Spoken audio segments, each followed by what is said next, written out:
That's a rough-looking group over there. I love it. We need more of that stuff. So, you know what happens, right? You heard what happened. Iran took over 2 of our boats. They said they're going to release them. Oh, isn't that nice? They're going to release them. This isn't the same country. When I hear that, just happened.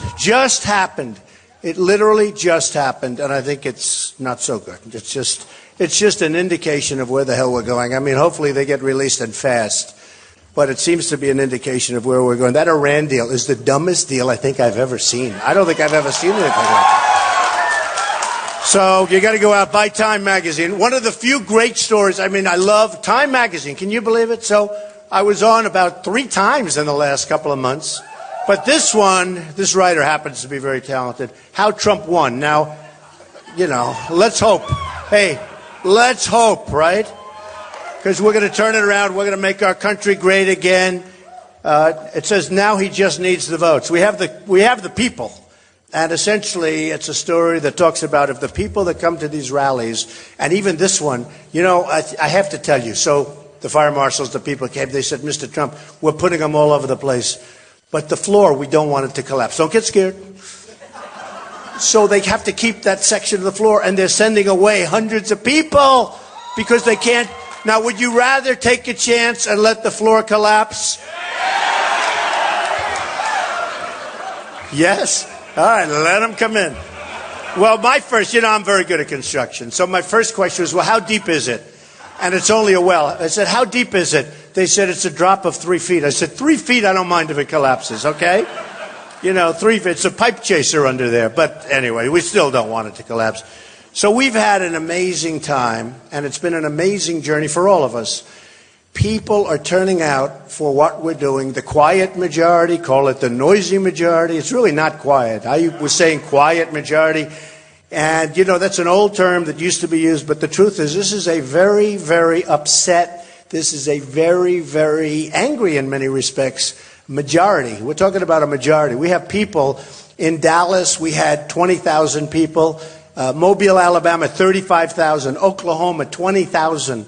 Wherever I go in Iowa, the crowds are always packed. The only thing that holds us in is weak floors or walls that don't go out far enough.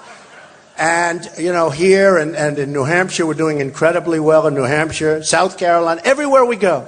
We're going to be in Pensacola very soon. In Pensacola, we're going to have 20,000 people, at least. In fact, the problem is the place holds 15. That's always a problem, right? But we have 20,000 people already signed up, and it took about 3 days to do that. The Gravis poll just came out. I love to talk about polls. I'm a poll maven. I became like the all-time expert on polls. And people say, why does he always talk about polls? But these are the people that are number 12, number 9, even the other candidates. One of them was number 13. Why do you always talk about polls? I said, because I'm not number 13. I mean, if I were Jeb Bush, hey, it's true. If I were Jeb Bush, I wouldn't be talking about polls. I don't talk about polls. I'd say, let's talk about the weather. Is the weather... I mean, think of it. He spent $69 million. Just to show you a waste of money. We could distribute that $69 million to these people in the room and do very well. Or give it to the wounded vets, or give it to the, give it to the wounded warriors, give it to our great veterans, give it to somebody that would, here's $69 million, and he's nowhere. Not going to happen. It's not going to happen, and it's sad, actually. You want to know the truth. And I spend nothing, and I'm at the top. Is that good? That's the way the country should be. Our country should be that way. I mean, wouldn't it be nice if, in education, we're ranked number 29 or 28 in the world, and yet we're number 1 in terms of spending. Common Core, by the way, we're taking it out. It's gone. Okay, Common Core. We're going to use local folks for that. Second Amendment, while we're at it, 100%. So that's up, and Common Core is down. Second Amendment, we're going to take care. We believe in the second. If we had a couple of guns in Paris, if they had, or in Los Angeles, or in California, where they had the 14 people killed with these 2 radicalized horror shows, and if the bullets were firing in 2 directions instead of 1, it would have been a whole different story, folks. Would have been a whole different story. It's terrible. Terrible. We got to get tough. We got to get smart. We got to get vigilant. We got to know who the hell is coming into our country. Okay? We got to get vigilant. And when people see other people doing bad things, like these two, they had pipe bombs all over the floor of their apartment. People saw those bombs. Nobody calls the police. Nobody tells. Nobody wants to talk. To me, those people are just as guilty as the people that did it. And we got to get smart, because a lot of people know what's going on. A lot of people know what's going on, and the families know what's going on. Every family, I'll tell you what, you don't think the wife or the husband talks? They talk, and they know what's happening. And when the World Trade Center came down, you don't think that their families knew what was happening, where those planes were going? And it's disgraceful. It's disgraceful. We're going to get things changed around a lot in this country, because right now we're a laughing stock, okay? So the Gravis poll came out, now think of it, 41%. 41%. What did they have? 15 people when they took this. We're rapidly losing people. Sad, isn't it? Nah. Is it sad that we're losing people? No, I don't think so. 41% for Trump. Cruz is second with less than half. Rubio at 11. Then NBC just came out, 38. 38, that's a lot. I mean, I'd almost take 41 and 42 if you had 3 people, but we have like 14. Fox News came out just way, way ahead, 35% in Fox News. Time Magazine, you're going to go out to buy it. I put that down. Pensacola, you're going to watch on Florida. The hell with that. That's all I need from that sheet. Now, in Iowa, let's talk about Iowa, because I got to win Iowa, okay? Look at that. Iowa.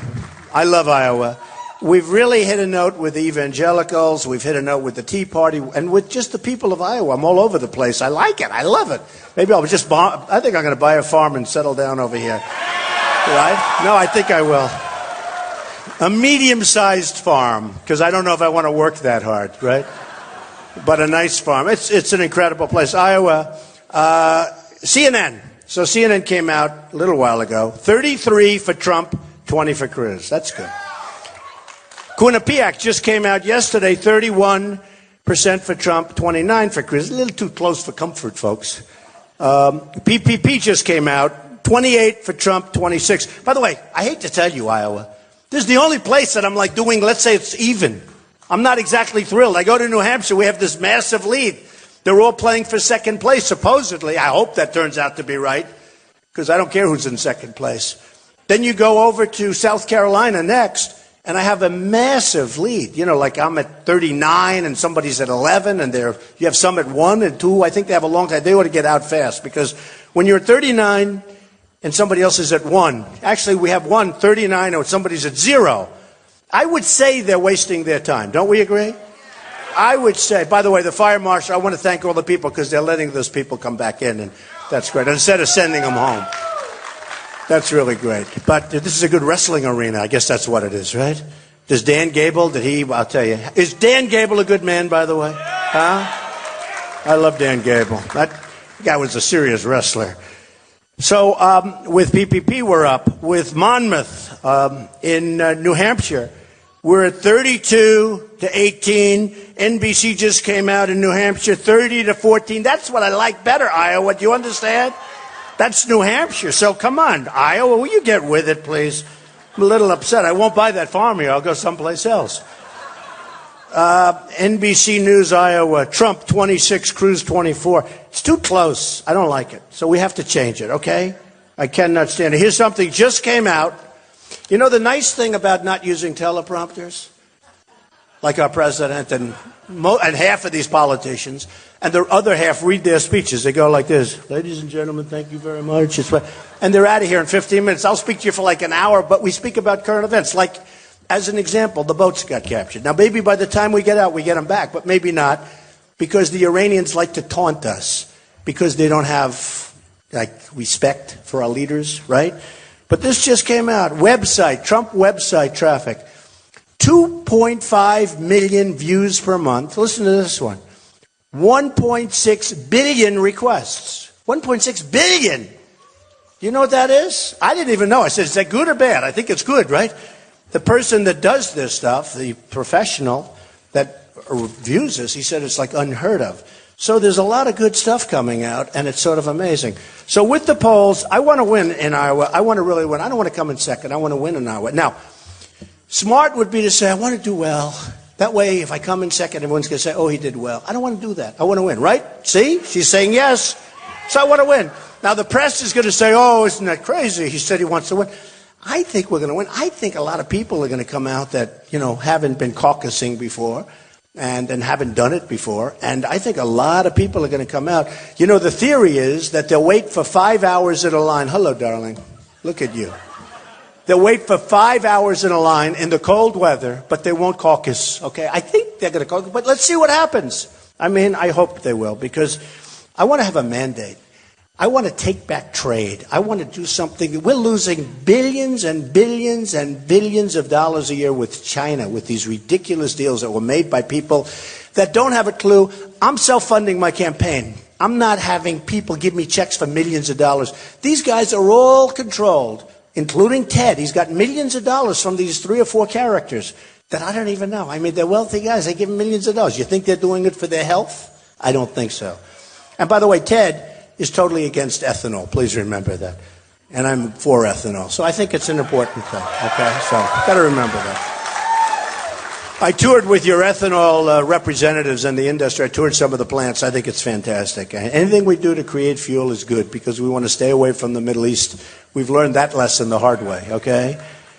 So it's very important to develop for me a mandate. I want a mandate. I want to go in big. And if we win Iowa, the reason Iowa is important is that I honestly think if we win Iowa, and you guys haven't picked a winner in a long time. I hate to tell you this. I don't want to be a wise guy. You'll say, get the hell out of this wrestling place, and then I'll have to take on your wrestling team. And your wrestling team likes Trump. Do you like Trump? Okay, I could see it.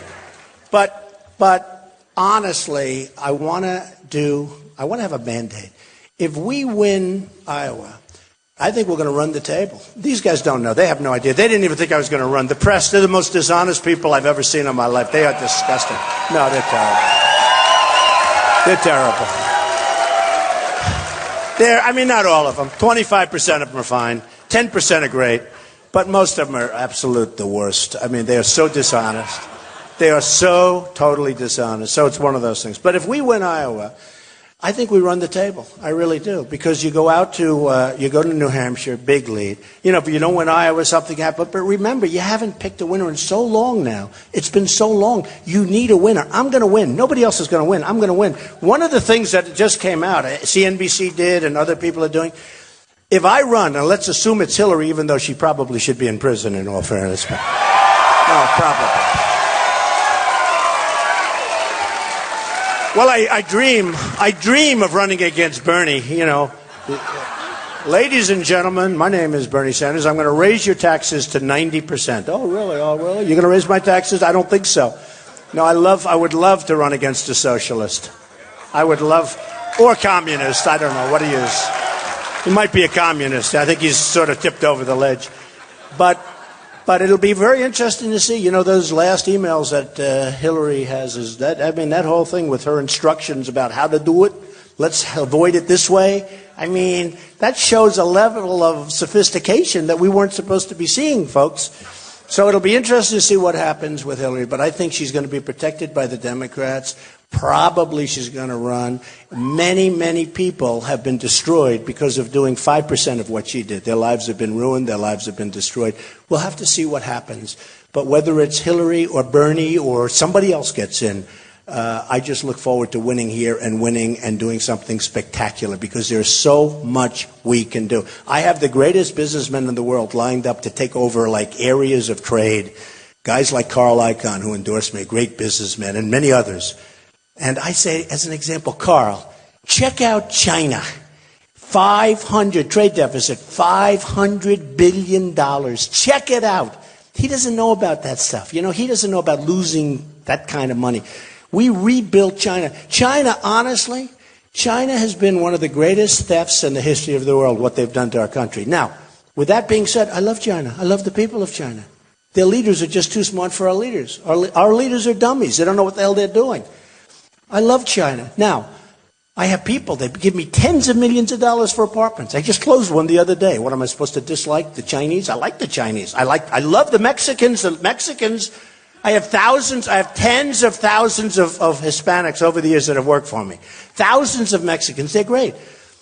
The country is wonderful, but they're taking advantage of us at the border. And we will build a wall, by the way, and Mexico will pay for the wall.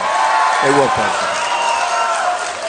So we're going to build a wall, they're going to pay for the wall. And the reason they're going to pay, no politician's going to get them to pay for the wall, because a politician, all talk, no action. They've even asked me, Donald, how can you possibly suggest that they pay? You know how? Because they make billions of dollars a year ripping us off. Billions. Look at the deficit we have with Mexico. And the wall is peanuts by comparison. You're not talking about that much money, relatively speaking. And we need a wall. And we want people to come in, but they have to come in legally. They can come into the country, but they have to come in legally. They have to be vetted. So I'm running against different people, and Ted's been nice to me, and I've been nice to him, but he's got a problem, and you know he's got a problem, and it's going to be very interesting to see what happens, because natural-born citizen, and you see here, articles all over the place. And this started not with me, just so you understand. This started, the Washington Post was interviewing me, and they're asking me a lot of different questions on different things. And then they said, what about Ted Cruz? Do you think is he allowed to run for president? If he wins, is he allowed to do it? I said, I really don't know, because he was born in Canada. He was actually a citizen of Canada until 15 months ago, which a lot of people don't understand. And that's a big problem. That's a real problem. And then Lawrence Tribe, who's one of the top constitutional lawyers from Harvard, he wrote a big article saying that this is an unsettled area of the law, a very strong article right here, and it's an unsettled area of the law. Then today the Washington Post comes out with a big story, and Ted Cruz is not eligible to be president. Now, I don't know. What do I know? But I can tell you this. The Democrats are going to bring a suit, and you can't run unless you're going to be. How can you run like that? You don't even know, because a lot of people think that it's going to be a very, very difficult thing to win that case. We'll have to find out. And I'm doing it for the party. I'm doing it for the Ted. You go in, you ask for declaratory judgment, and you ask the court for a ruling, and then you can run. But you have to be careful. It would be terrible if you go down all the way down the line, then you find out because of the fact that you were born in Canada. A lot of people say that natural born means you have to be born to the land, and on the land in this country. So we'll have to see. We're going to have to see. But it is certainly a complicating factor, and I hope it works out. I mean, I do. I want to win it. I think I'm going to win it anyway. But I want to win it very much on the merits, and I don't want to win it on technicalities, but that's more than a technicality. That is a big, big factor. So we'll see what happens on that. Just one other thing. So we have a debate coming up. Is anybody going to watch it, or are you going to watch wrestling that night? Do you have a wrestling match that night, fellas? Huh? Thursday night, you wrestling? I'd rather watch you wrestling, frankly. But the debates have been amazing. And I've never debated before. I create jobs. I created a great, great company. Had a lot of success in everything I've done. And I've had a lot of fun. And frankly, I didn't know about this. They even have polls on debates. So they polled all of the debates. And every single poll I've won. But here's Drudge, who's a fantastic guy. Trump, last debate, 46%. Time Magazine. I like it now because they finally wrote a great story about me. 49%. Slate, 51%. U.S. News and World Report, 69% said I won. Now think of it. I mean, I don't know them. I don't own it. PBS, Public Broadcasting, 69%. Here. See the small name up there? 69%. All of these things. Washington Times, 62%. CBS Philadelphia, 59%. These are people calling in. Fox News, 62%. These are people calling in who won the debate. And I think it's fantastic. I mean, they say, now we have another one coming up. And I enjoy it. I mean, I didn't know if I was going to like to debate, but I enjoy it. And all I'm doing is trying to get the idea across that we have to be strong. We have to be powerful. We have to rebuild our military and hopefully never use it. It's like these guys. The stronger, the tougher, the better you are, people aren't going to be picking on you the same way, right? We're like, right now, we're being picked on. We're being picked on. General Orellana just left, and he said that the readiness of the Army is the worst that it's been that he's ever seen, and the worst that most people have seen for many, many generations. I mean, we have to have the strongest. This has to be the strongest now. And you don't think the enemy hears him saying, frankly, he shouldn't even be saying it. You know, he's leaving, but I wish you wouldn't say a statement like that. How come our generals are always on television? They're always on television talking to these people. I don't want our generals on television. I want our generals to be like generals. Do you think that George Patton did sit-downs with anchors and said, here's the way we're going to do the war. We're going to attack from behind, and then we're going to do... This is crazy. I promise you my generals will never be on television, okay? So, they're not going to be. Well, it's a little like Obama. Obama, we should have never been in Iraq, and I came out in 2003, 2004. I said, don't go in Iraq, and I'm the most militaristic person in this room. I said, don't go into Iraq because you're going to destabilize, because Iran and Iraq would fight. It's like two guys, fight. They were equal militarily. And they'd go 10 feet this way, 10 feet that way, 10 feet, then they'd rest. Then Saddam Hussein would drop some gas, and everybody would complain, and they'd fight, and they'd go back and forth, and they'd go back. After years, you know, they take 2 years of rest. Then they start fighting again. What the hell are we doing? And I said, if you knock out one or the other of those two powers, which we're very capable of doing quickly, if you knock it out, the other one's going to take over. And in this case, we knocked out Iraq. Big mistake. We destabilized the entire Middle East. But now Obama has it. And instead of staying there with a small force, he said, we're leaving. And we're leaving on a certain date. And he gave the date. He said exactly when we're leaving. So now the enemy, I couldn't believe it. I was saying, you know, I'm a strategist.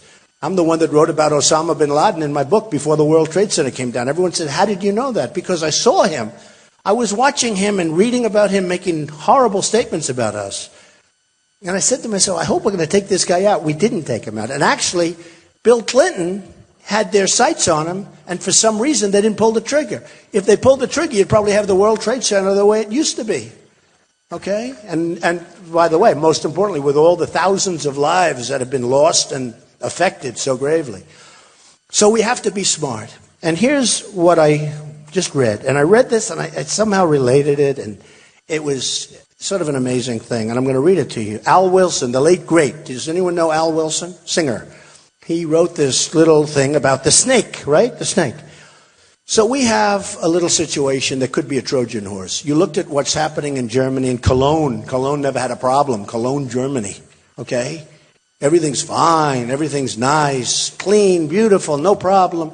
Now they're having riots. They're having rapes. The New Year's Eve. Have you heard about the New Year's Eve? It was like a disaster.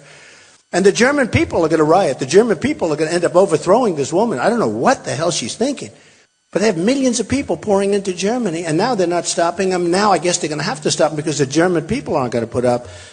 And we want to have, our leaders want to have, I don't think you want to have, people coming in from the migration from Syria. And when you look at that migration, it's very unusual. When I look at it, I see so many men, and they're young. They look like they should be on the wrestling team. And they're young, and they're strong.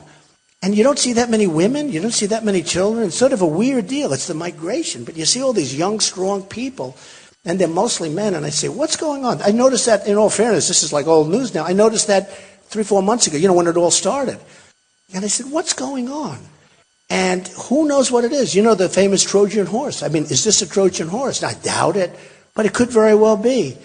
And they don't have paperwork. They have no documentation whatsoever. They have no documentation. And then we're bringing them into this country. We don't know who they are. And you look at what happens in California, and you look at some of the things that happen, including, by the way, flying airplanes into the World Trade Center. Why are we doing this? Build a safe zone in Syria. Get the Gulf states who have a tremendous amount of money. I mean, Saudi Arabia was making $1 billion a day before the oil went down. So now they're making half, okay? They're making a lot. Get them to pay. They're not paying. The other ones aren't paying. We're paying. We always pay. We're the sucker. We're the sucker. We're like the stupid sucker. And we're not going to pay anymore for all this stuff. And anybody that comes in, if I win, they're going back out. We're going to do it humanely and everything, but they're going back out. We don't know where they are. We don't know who they are, where they come from. And we've already had some. You saw the couple that came in from Iraq, where they were already planning different things. One in California, one in Houston, I believe. And they're planning things. No, we don't need it. We got enough problems, folks. We got enough problems. We got enough problems. So I read this the other day, and I said, wow, That's really amazing. That's really incredible. And it's the snake lyric. On her way to work one morning, down the path along the lake, a tender-hearted woman saw a poor, half-frozen snake. Interesting. His pretty-colored skin had been all frosted with the dew. Oh, well, she cried, I'll take you in, and I'll take care of you. Take me in, O tender woman. Take me in, for heaven's sake. Take me in, O tender woman. Sighed the vicious snake. She wrapped him up cozy in a curvature of silk and then laid him by the fireside with some honey and some milk. Now she hurried home from work, and that night, as soon as she arrived, she found that pretty snake she'd taken and revived. Take me in, O tender woman. Take me in, for heaven's sake. Take me in, O tender woman, sighed the vicious snake. Now she clutched him to her bosom. You're so beautiful, she cried. But if I hadn't brought you in, by now you might have died. She stroked his pretty skin, and then she kissed and held him tight. But instead of saying thank you, that snake gave her a vicious bite. Take me in, O tender woman. Take me in, for heaven's sake. Take me in, O tender woman, sighed the vicious snake. I saved you, cried the woman, and you've bit me. Heavens, why? You know your bite is poisonous, and now I'm going to die. Oh, shut up, silly woman, said the reptile with a grin. You knew damn well I was a snake before you took me in. Does that make sense to anybody? Does that make any sense? Does that make sense? I mean, you know, and hopefully that's not going to be the case, but it's pretty. I read it and I just sort of put it together. We have no idea what we're doing. We have no idea who we're taking in, and we better be careful. Okay, so here's the story. We're not winning anymore. We don't win. We don't win a trade. We don't win a war. We can't beat ISIS. We can't beat anybody. We don't win. Our boats get taken a little while ago, right? I mean, you know, again, I imagine they're giving them back. I mean, we just gave them $150 billion. They'll probably say, how much are you going to give us if we give you back? I guess there are like 10 sailors or more. But that's the way we do it. We give $150 billion. We get nothing. We get nothing. They still have our prisoners. Instead of saying we want our prisoners before we start negotiating and double up the sanctions, you would have had the prisoners in about 2 minutes. But we don't do that because we're led by people that don't have a clue. We're led by people that don't have a clue. And we don't have victories anymore. We don't have victories anymore. When do you see us having? When did we beat China in trade? When do we beat Japan in trade? When do we beat ISIS? Do you ever hear a good story? We are winning with ISIS. We are winning. You don't hear that. We don't win. We don't win. We don't win ever. When was the last time we had a victory? We don't have victories anymore. We lose on trade. We lose on health care. Obamacare is a disaster. We lose on every single aspect of our life with these politicians. Other countries have people that are much smarter and much more sophisticated. And frankly, it's a word that's an important word. They're much more cunning than our politicians. You look at Mexico, what they're doing on the border. And you don't think they're sending people over? What do we have to take care of them for? Let the stupid United States. They call us stupid.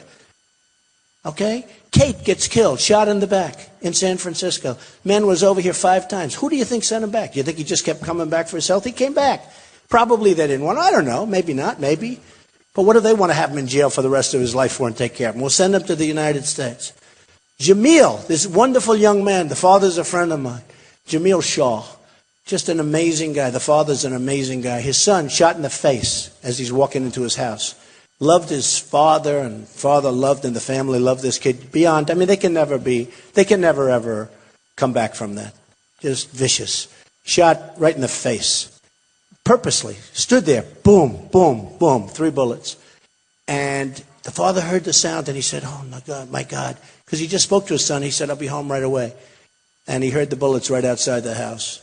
And the woman killed very recently, a veteran, 65-year-old veteran, raped, sodomized, and killed by an illegal immigrant. And we treat illegal immigrants better than we treat our vets. Remember that. Our vets aren't treated properly. Our vets are our greatest people, our wounded warriors and our vets, and we don't even treat them well. But the illegal immigrants, you see what's going on? I mean, in California, they want to take over the city council. They want to now run for office. They're illegal immigrants. I don't know what the hell's going to happen, but the concept of it even. I mean, what's going on is absolutely insane, and we're going to change it. So we don't win anymore, but we're going to start winning, and we're going to start winning big league. We're going to make our country rich again. A woman came up to me, I said that recently at a big rally.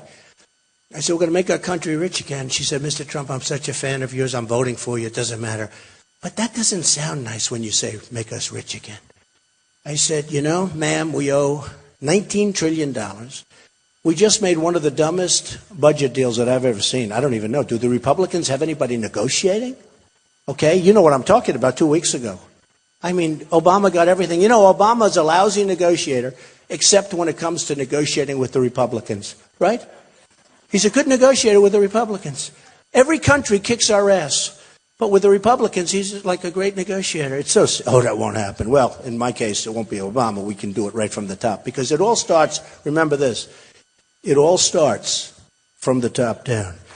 It all starts from the top down. So we're going to have a country that you're going to be so proud of. I mean, there are so many different things. When you look at those phony employment numbers, where they say we're down to 5.2 and 5.3 and 5.1, it's all nonsense.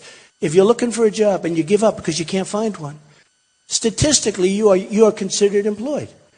We have millions and millions of people out there that want jobs. The other thing about the recent numbers, phony numbers, that was developed, that system, for the benefit of politicians, to make them look better.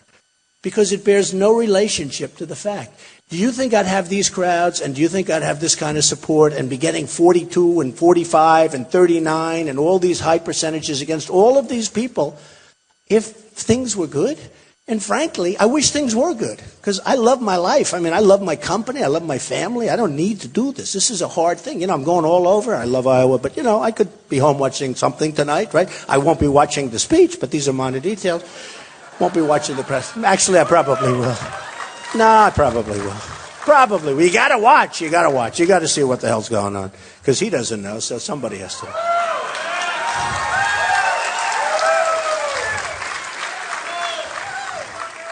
So you look at, as an example, radical Islamic terrorism. We have a president that refuses to say the words. And I don't know, is he stubborn? What's wrong? When people kill people and they announce that that's what they're doing it for, and it goes on and on and on, and it's, you know, not us, all over the world. And at some point you would think that he would say, okay, we have a problem, let's get to the bottom of it. And you can't get to the bottom of a problem unless you are willing to address the problem. And he is not willing to address the problem. And he's never going to get there. And we'll address the problem. And I have friends, I have Muslim friends, they're incredible people. And I'll tell you what, a couple of them, very, very high level, very rich, very good people, even though they're rich, but very, very good people. And some that aren't rich. And they've said to me, you have done a tremendous service by doing this, because we do have a problem. There's tremendous hatred for whatever reason. I mean, when you see somebody willing to walk into a room and start shooting, now, of course, you know, they always walk into rooms where there are no guns. You ever notice that?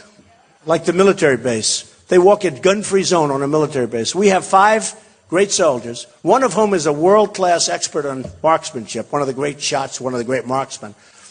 They're told to put down their guns 100 yards away.